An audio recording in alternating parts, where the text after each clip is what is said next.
ভাই, ও ভাই, ভাই, আমগো দোকানে আপনার ফোনটা রেখেছিলেন। আপনার অনেকক্ষণ ধরে খুঁজতাছি, এই জায়গায় আপনারে পাইলাম। ছোট ভাই, এই ফোন দেওয়ার জন্য তুমি খুঁজতে খুঁজতে এত দূর আই পারছো? এই ফোন তো তুমি রাইখা দিলেও পারতা, আমি বিকেলে যাই নিয়ে আসতাম। আপনি যখন আমগো দোকানে ফোনটা রেখেছিলেন না, তখন আপনার মায়ের বারবার ফোন দিতেছিল।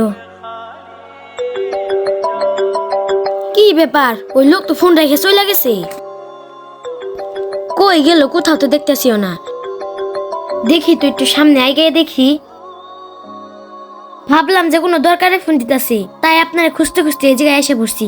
আরে ছোট ভাই, আমার মা সারাদিন এইভাবে ফোন দিতে থাকে, তুমি শুধু শুধু কষ্ট করে এত দূর আইছো।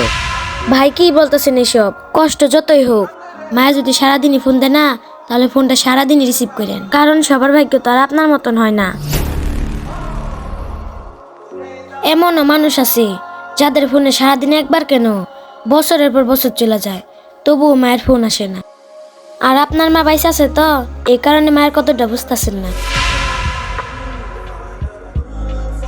শুনেন ভাই, যখন আপনার মায়ের দুনিয়াতে বাইসে থাকবো না, আর আপনারে বারবার কলও দিব না, তখন আপনি ঠিকই আফসোস করে বলবেন, ইস, আরেকটা বার যদি মা আমার কল দিত, আবার যদি মার সাথে একটু কথা বলতে পারতাম।